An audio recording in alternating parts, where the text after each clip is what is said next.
everyone, my name is Janita Maya and welcome to my YouTube channel. So I've noticed something recently that there's so many foreigners or people from first world countries moving to African countries or third world countries like some people may call it. Now let's first describe, actually let me go to Google and get the definition of a first world country. Now Google defines first world countries as highly developed, industrialized, technologically advanced, educated, and wealthy countries.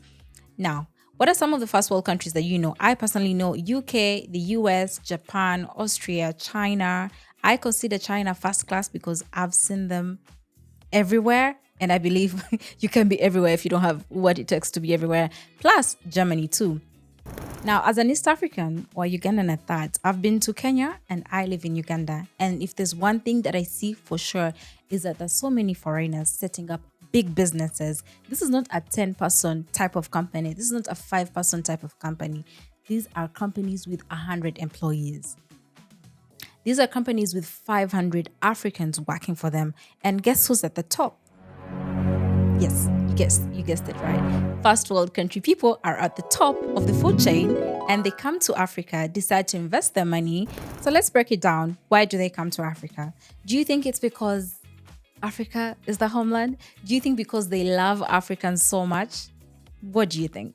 Have you ever wondered why China is spending hundreds of billions of dollars to develop Africa? It's not because China cares about Africa or that the Chinese government is so generous. The truth is, China is no longer a poor country, and you can no longer hire Chinese workers for pennies. At least 50% of the Chinese population is middle class, which means China needs another China for itself, just like the US needed China's cheap labor. So China is developing Africa to build the infrastructure to take advantage of Africa's cheap labor. China also needs new markets for its products, as the United States is slowly moving away from Chinese products. So you may ask yourself, what do they see in Africa that other people don't see in Africa? Like, why are they coming to third world countries and setting up these mega huge companies, like billion-dollar companies in these third world countries? Now, what is it they see that other people don't see? Well, first of all, I'll say for sure, it is cheaper to live here. By that, I mean the currency. If you come to a third world country like Uganda, let's say I'm Ugandan, and you have your stronger currency, you could be from China, you could be from the UK, you could be from Germany, you come with your stronger currency. When you convert it to the local currency, you are definitely 10 times richer. So you are richer here by the virtue that you have a stronger currency compared to the local country that you're going to, right? And you can definitely live a better life here. I keep telling people this all the time. Once you're rich in Africa, you can have an amazing, you can have a great life here, because the one thing that you need the most here to enjoy this country to its fullest is money. And guess what those people have? They have money. So they're coming here to live their best life. Also, another thing that I've noticed with these foreigners is that they are able to leverage themselves. So if they come here and they're offering loans to locals, or they're offering loans to Uganda itself, to a whole country, what do you think is going to happen? Nice idea, but it won't help. It'll just formalize the reality that poor countries can never repay their loans. Senator, are you saying that you're opposed to debt relief for impoverished countries? No, we should forgive the debts, but that's not going to help those countries very much. Okay. Some African tax rates are the highest in the world. In Tanzania, the 30% rate kicks in at $475 of income. Plus, they have a 20% value-added tax. It gets added to everything you buy. Those high tax rates make it impossible to build capital in those countries. So nothing gets built, not factories, not roads, not anything. Poor African countries have the lowest wage workers in the world. And yet a company like Nike, for instance, can't put a factory in one of those countries because of the oppressive tax rates. Taxes have killed any possibility of economic development. They've killed any hope of these countries ever helping themselves. And that leaves them completely at the mercy of charity and loans. And here's the worst part. You know why those countries have such high tax rates? Because of us. to show us that they can raise enough money to pay back their loans. But taxes can't raise any money if they kill the economies. So it turns out that the tragic, unintended consequence of our good intentions toward Africa, our kindness, is that we have encouraged those countries to lock themselves into a gruesome economic depression. If we don't urge those countries to cut their tax rates, they will never grow their economies. People will live lifetimes of unemployment. Disease will be rampant. Poverty will be permanent. And children will be hungry. And our charity will never be enough. Never. I mean, if a Chinese person comes to Ugandan local or something and tells them, hey, I'm going to give you a loan and it's okay, you pay me back in 50 years. Now, who can turn down that loan that looks that lucrative, although it harms them in the long run? So you see how they come in, they leverage themselves. They give you something that you won't be able to deny. So what do? Of course, you're going to welcome them in with open arms. You're going, oh yes, have a seat, set up this company. Here's some free land. Here's some tax exempt thing that you can do. You understand? So why wouldn't they want to come and set up base here if they're being offered all these amazing things? Because they decided to give something first. Can you explain why exactly China has started investing so heavily in Africa? Like, why now? Well, Larry, it's not really coming out of the blue. China has been building up its investments in Africa for about 2 decades now. And for China, Africa is more than just a massive market for its goods. It's also home to vast natural resources, which China really wants to invest in. The Communist Party also has a strategic policy to gain soft power, which is really at the heart of the party's leadership. Okay, so it should come as no surprise to any of us that China has become the continent's greatest trading partner. It actually surpassed the United States 10 years ago, in 2009. China's main exports are machinery, electronics, and textiles. But like you said, it's not just a one-way relationship. China imports crude oil, iron ore, cotton, and other natural resources from African countries. The other thing that I think makes Africa such a lucrative place for these foreigners is the cheap labor. Is Africa the next big labor market to exploit for cheap labor? I know China's got a lot of dealings in Africa, but it's so disjointed and... first of all, China does not have many dealings in Africa. They have some infrastructure that they've built. Yeah, and they're they're doing a lot of loans there. Well, whenever you see the Chinese spending $12 billion on something that's only worth $3 or $4 billion, that's not investment, that's capital flight. That's some bureaucrat taking advantage of that hyper-financialized system to get some out. So when it's his time to run for the door, he already has a nest egg. Oh, that's interesting, because the impression I got was they were trying to act like a World Bank, where they're splashing around a lot of cash. I agree. I'm just saying that it's not in anything that would broadly be considered sound investment. Okay. Most of the infrastructure is not in places that are really of any use. I mean, if the Chinese build infrastructure in a place that hasn't had infrastructure for the last 70 years, you really got to ask yourself why there has not been infrastructure there for the last 70 years. Someone would have done it by now. Exactly. By cheap labor, I mean most people are not in the best conditions, so they will do what they can for the littlest amount of money, as long as it's money coming in. Now let's look at Uganda for example. There's no minimum wage in Uganda. Did you know that? And then they tried to set the minimum wage at 136,000. I'll put that in USD. And it was passed in 2015, but that's very little money. It's close to $30, yeah? And that's not enough for normal Ugandan, because who can live on that amount of money? Parent, pay your bills, take your kids to school, and so much more. So what these foreigners do is they give below minimum average. I've heard of incidences where people earn $2 a day. Cheap in what sense? One of it is that we don't have a minimum wage. So somebody can start to pay any salary. That makes it cheap. The second one, that even when there is a salary, the salary is paid in Uganda. If you evaluate it to $1, they are really cheap. Which is very unfair to Ugandans, which is very unfair to people offering you their time, to people offering to make your $1 million company a $1 million company, and then you give them peanuts while you make billions and billions. Uganda has the lowest labor costs in East Africa. So once you come, set up your factory, you'll still have the lowest labor cost. So we are now talking to you as an industrialist. You'll make money, you'll not pay a lot in costs for labor. But what is also important, the Right Honourable also talked about that, was the skills of the young people. Uganda, Kampala is the youngest city in the world. As per last week, I checked the statistics. During the Prime Minister's visit to Italy for the European Corporate Council Summit, it was revealed to the Milan investors that Uganda has a youthful, skilled and cheap labor. Uganda currently has no minimum wage bill, and many investors have used this avenue to exploit the Ugandan labor force. On top of that, the working conditions are not the best. The working conditions, from what I can tell, in these huge companies owned by foreigners are definitely not the best. People are overworked and underpaid, and this is a big issue. So that in itself is a reason as to why so many of these foreign companies come and set up here, because there's cheap labor and there are no laws protecting the employees. So let's look at the laws protecting the people. In some of these African countries, there are no laws protecting the people. 70% of Africa's GDP comes from small, medium enterprises, but over half of them lack access to financial services.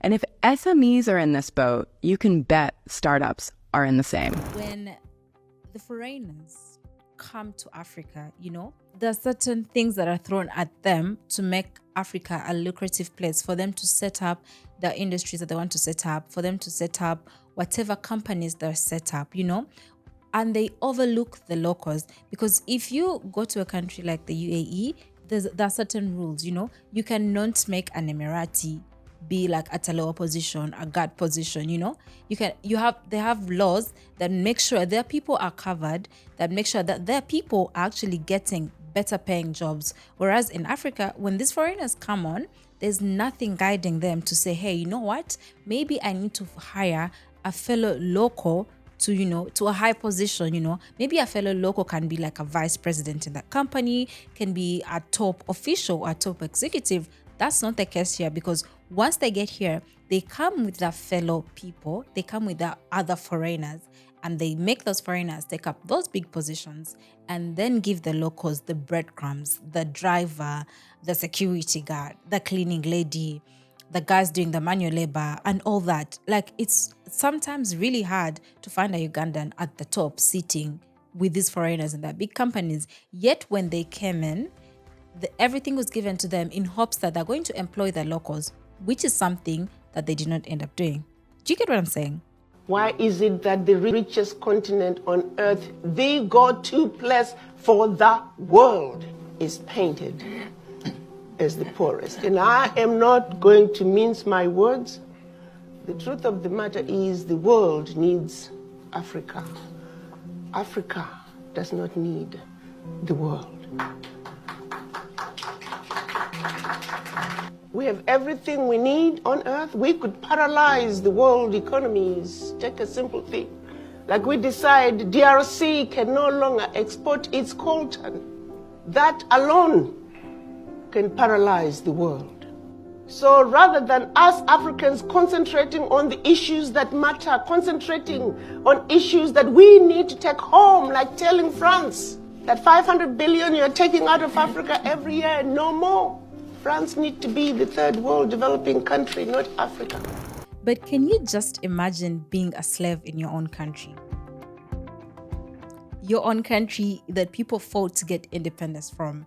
You are right back to where you started from. The other thing that I've noticed is gentrification. Most times when these foreigners come to local countries, I can say local countries, when they come to African countries, they end up making the place more expensive. Let's get the definition of gentrification just so that we are on the same page, okay? Now, gentrification by Google terms is the process whereby the character of a poor urban area is changed by wealthier people moving in, improving housing and attracting new businesses. But let's see it from my lens. Let's see it from my eyes. What do I understand as gentrification by some African countries? Foreigners come with a strong currency. They are automatically rich when they get here. And once they get here, they end up turning that place into something else. Because when most businesses see foreigners, unfortunately, they end up overpricing. Unfortunately, they see dollar signs. So what does that mean? That they're going to increase their prices, making it hard for locals to get in. Do you know that most countries, most African countries, are so poor at local tourism? People are in their own country, but they don't see their own tourist attractions because it's very expensive to see those tourist attractions, and it's mostly centered around people with stronger currencies or around people who are rich, which is the foreigners in most African countries, you know? So imagine living in your own country and you can't afford something that God made in your own country because certain people have come in and made the place really expensive. When it comes to paying for prices in Africa, let's just remember that location is everything, okay? Location, location, location. Prices are determined based on the factors and in that location. So you cannot expect the prices in Africa to be as high as the prices in America because the cost of living is significantly, incredibly lower in Africa. So it doesn't make sense for you to go over there and pay American prices. Paying $300 for braids in America is justified for multiple reasons, and I'll say that. Number one, the cost of living here is a lot higher, so your braider has to charge you higher to be able to afford her living here and just, her lifestyle and just literally just to survive in America. Also, the cost of labor in America is significantly higher because of the high cost of living. What ends up happening is that we take our American dollars over to these countries that are, have a lower cost of living. And if we're not careful, we're going to end up driving up the cost of living and making life significantly harder for the people who are local and live there and who are the majority. So this ends up being a detriment because it can literally cause a country to go into economic crisis. Look at what's going on in Ghana right now, and then look at what's going on in Portugal. A lot of local Portuguese people are complaining because real estate has shot up since people from the diaspora and like expatriates and things like that have been going to Portugal and living there. It has skyrocketed the cost of living, and the same thing is happening in Ghana. So what's the solution? I now said a bunch of problems, and here is the solution that I think we should all look at getting. The solution would be more Black people investing heavily on the continent. Now, when I see these foreign companies, what is the one thing that I always see? I don't see one foreign person. I see a bunch of them, meaning they're working together, they're pulling all their resources, putting it in one place, and coming here to set up something on a large scale. It's not just one person doing it, although there are people doing that. Imagine you can build in Ghana, right, or in certain parts of Africa for cheaper than you would build out here in the UK or in the United States, but then your return is higher. To give you an example, the equivalent of what you would get, like say in New York City, Manhattan, that would cost you, let's say the tenant would be paying $2,000 a month. There are properties for that same price of what you would have rehabbed it for that would go for $4,000, $5,000 US in Ghana. So you're looking at properties that people don't realize there's a certain level of wealth that is there. Now imagine if we all came together and pulled our resources and said, you know what, maybe we are a group of 20 people, we're looking at reinvesting back on the continent. Now imagine the amount of jobs that you guys would be able to provide to the locals. Imagine the amount of jobs, imagine the amount of lives you change. I'll give an example. I work for a company called Uganda. It's headed by an African American, and he has been so amazing in creating opportunities and providing jobs to the locals because the whole team is just made up of locals who are paid well, by the way. They are paid well, and they are also empowered to do good. They're empowered to actually work better and keep contributing to the company, and also just become like better human beings overall. So I think that's the one thing that we need to do as Black people: come together, pool our resources, and start something on a large scale.